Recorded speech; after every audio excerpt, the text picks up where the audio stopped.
What's up, Andre? Hey, doctor, how you doing today? I'm good, brother. You got our whole booth buzzing, man. So let this one rip. Oh, man, I heard it. So let it rip. All right. So my girlfriend is going to a bachelorette trip, beginning of August, and part of their plan is to go to a male strip club. It's similar to a bootleg Magic Mike show. Okay. And Nate Dogg had a great, Nate, who runs the cameras in here, was calling it brolesque. I think a burlesque show would be hilarious. Okay. So, all right. So she's going on a bachelorette party. Part of it's going to be at this like dudes in Speedos doing somersaults and whatever. Okay. So keep going. And so they're going to take part in this. And hearing about this, it made me feel a little bit uncomfortable due to the fact that she's going. I'm not saying I trust her. I know she won't interact. By interact, I mean touch them or anything like that. It's more of the fact that, to me, I feel like it's disrespectful to me, disrespectful to our relationship. And quite frankly, it's rude because she will be there in the presence of all these girls. And I keep thinking about it, the image. She'll be cheering, clapping with all her friends, with all these half-naked men, possibly even completely naked men on stage. And they walk around and they like to interact with the women.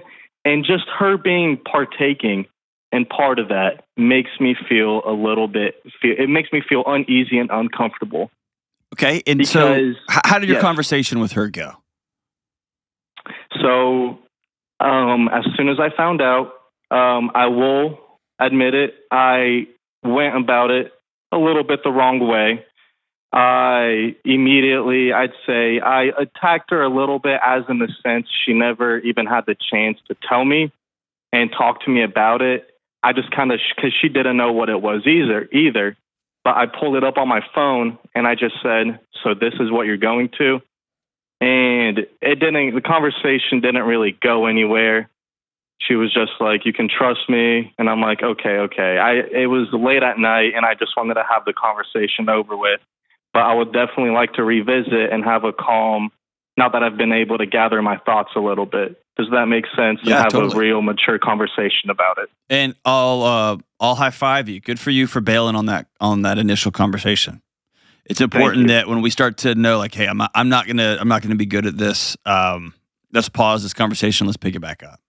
Right, because that is a problem that I had in my previous relationship, where I would never think before I said something. You understand? I would just kind of blow up. And that's really something that I've been working on. And I have been doing great.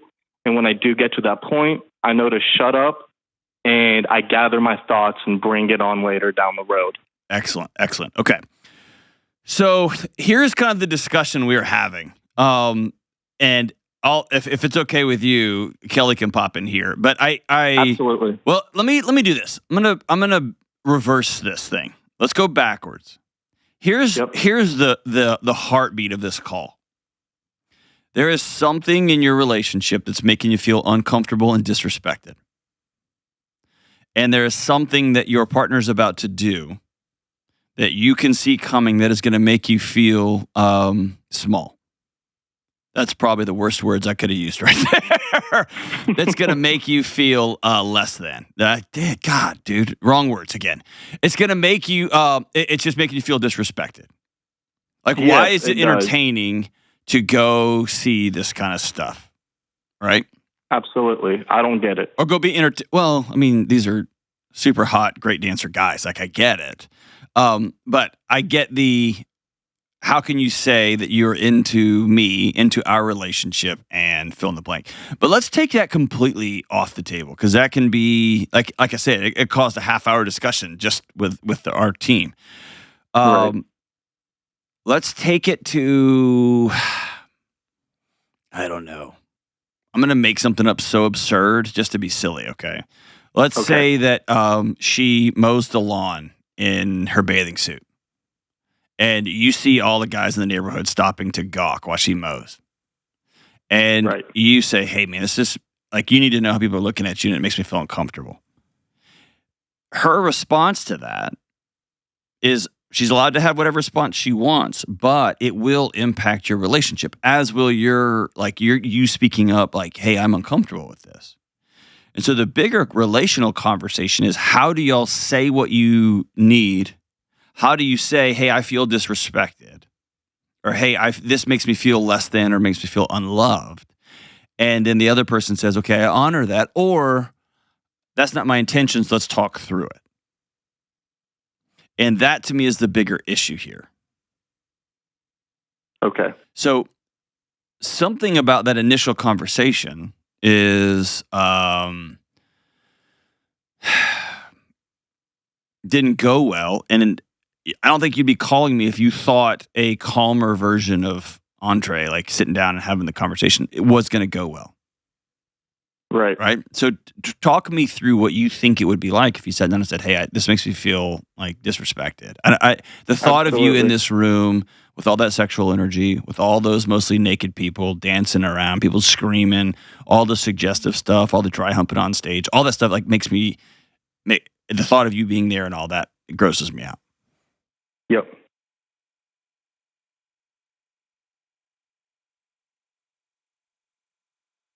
I'm afraid that I also want to clarify too that like we have a very loving relationship. I love her very much, trust her, and not once have I ever told her to not do something, to not wear something, because again, I trust her and I love her. Like, it's never been a problem. She's very self-aware also that she's not going to do something that I don't like. She's told me before, hey, don't do this. And I've said, okay, I don't do this. And so it is a very mature relationship. But what I am afraid that will happen once I do bring it up and talk to her, I'm afraid that she will see it as I am insecure in myself and in our relationship.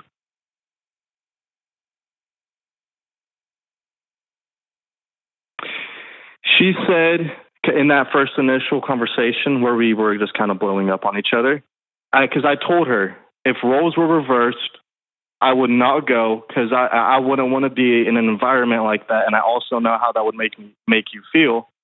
And all she said was, well, it would suck, but I understand that that's part of the plan that y'all had.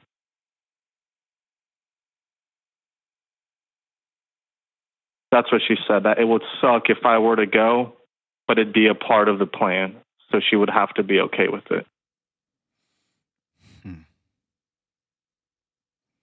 Yeah, I mean, here's the deal. Unfortunately, I think y'all are going to have a sit-down and hard conversation. And I'm afraid for y'all that the conversation is going to be zeroed in on this particular issue. I don't see this as an insecurity issue as much as a values issue. Yep.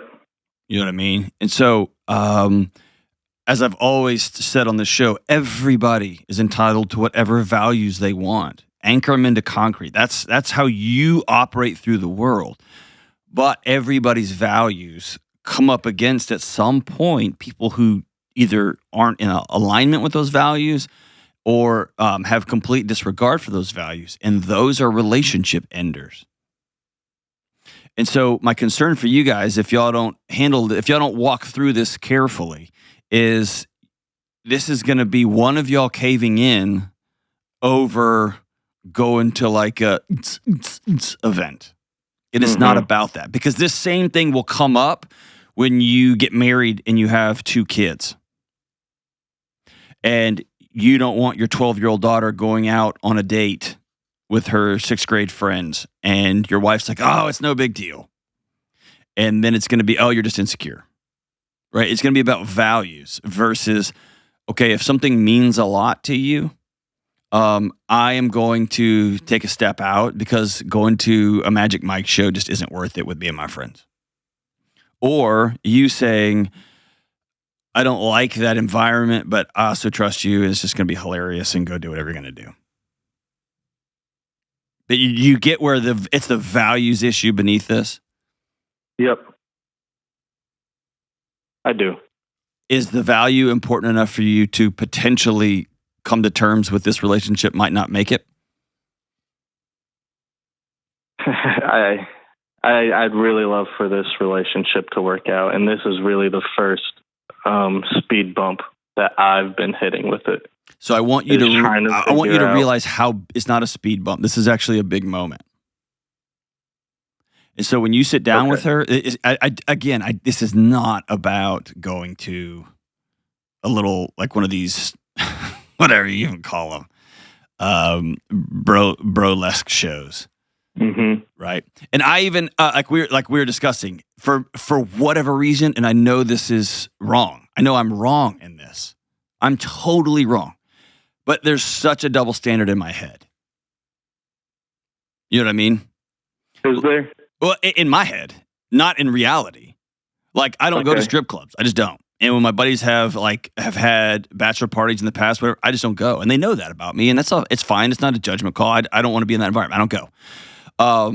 But this kind of thing makes me laugh. Like, it's funny to me. That doesn't make it right.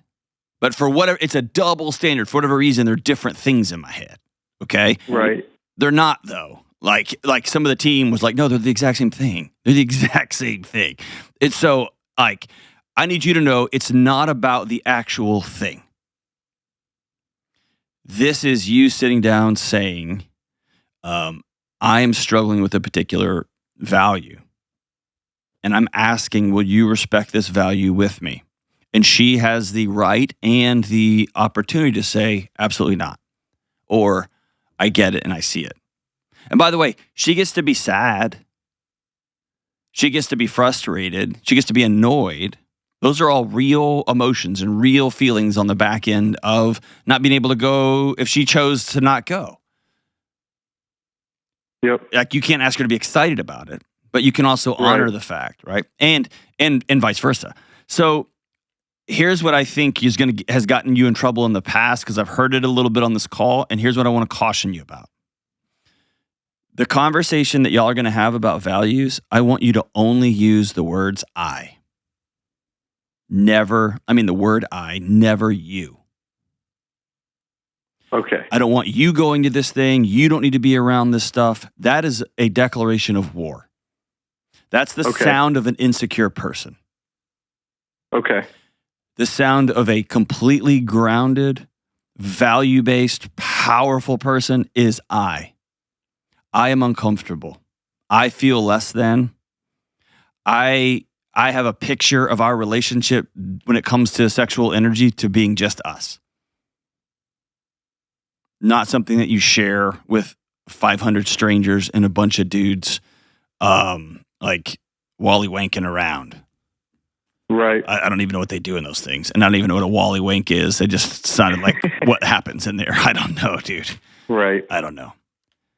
Do you get what I'm saying?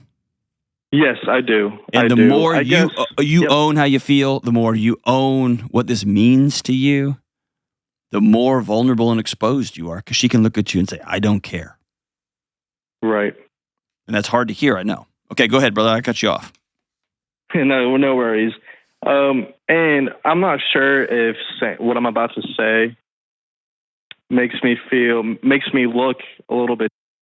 But again, that's why I'm speaking with you about it. Sure.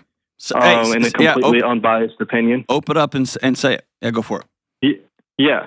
I think a part that really upsets me is, say it was vice versa and I was going on a bachelor trip, and this is something they would do. I would have no problem immediately saying, hey guys, I appreciate it, but this is the one thing I can't do. I'll just hang back at the house for 2 hours. That's it. And it's no problem to me. And I guess what the part that upsets me a little bit is that she doesn't have or didn't have the right mindset. And I think that's fair. That doesn't make you a bad guy at all. Okay. But that does make you. And by the way, it would be way more than 2 hours. I've been there multiple times, and we go to dinner, we go out, we go to a concert, and then I head back to the house. It's all right. I love going to bed early too. It's all good. Mm-hmm. And then we rendezvous in the morning. It's all good. But That doesn't make you a bad guy. But again, that is about the I conversation. Yes. And I think when you're making an I conversation, it is in a similar situation. I value this relationship enough that I would go have some drinks with my friends. We'd go sing karaoke. We'd go laugh. We'd go do whatever. And then when they peeled off to go to the strip club, I would go home. Okay. And I think it's fair to say I'm more heartbroken that the you said it sucks. You know it sucks. You know it would make you feel uncomfortable. You make me feel uncomfortable. Yet somehow you feel like this train has already left the barn, right? Has already left the station, and now that we have to go do these things that we don't agree with. And again, I want you to see these values, man. That's how people end up in $1,200 a month suburban payments because they just have to have this car. Yep. That nobody can afford. And that's how you end up in a neighborhood you can't afford. And that's how you end up working a job that you hate. Right? Because they just have to. That's how somebody ends up having to go to dinner with their boss, just them two, at 8 o'clock at night because they just have to. Right? It's this sense down the road. And so, no, you are fully entitled to your values, but I want you to own them and say I in a non-accusational way. And then you have to be prepared for her to own hers. Absolutely. And if going along with the crowd, doing what everyone else is doing, saying what everyone else is saying. And by the way, let's take strip clubs off. Let's make it a much more benign thing. Hey, you got invited to a wedding. Yep. And it's going to cost $3,000 for the dress, and it's in Hawaii, so you got to get there. So it's a $7,500 whatever. I would say, hey, man, I can't make that. I love you guys. I'm not going to be able to go. I'm so excited for y'all. I can't wait to see the photos, but I can't afford that. And then there's other people who will put everything on the credit card because they feel like they have to go. Right. That's a values judgment. You know what I'm saying? Yes, I do. A recommendation for a guy who used to be whose filter was pretty thin, like you said, I would recommend writing this stuff down and reading it to her. Really? Yes. Because you're going to get emotional and you're going to get fired up. And because you're going to be extra vulnerable because you're only going to be using I instead of you. It's easy to feel powerful when you're accusing. When you're saying my values or my morals are better and higher than yours. It's easy to feel powerful. But when you do that in a relationship, your body goes into hyper pay attention to every eyebrow, every crinkle around the mouth, every movement of the shoulders. And you start looking for her getting ready to fight back. And it alters it. You get emotional, you get angry, you get frustrated. If you just read it, it's already written out. You wrote it when you were calm. You wrote it when you were thoughtful, when you were articulate. And it puts it all out there on the table. In the 6 or 7 or 8 times throughout my marriage when my wife and I have had some this is a line in the sand one of us has drawn, I've always written it down and read it because I want to make sure I'm very clear. Absolutely. Yep. Is that cool? In the moment, you can really get lost. Yep, I understand. Yeah. I shut down. And you sound like you ramp up. Everyone does it differently. But I think writing it down keeps you present and you say what you really want to say. Okay. And can I tell you one more thing I would do? Absolutely. I won't say that. I was going to be ridiculous, but I won't do that. Let me hear it. No.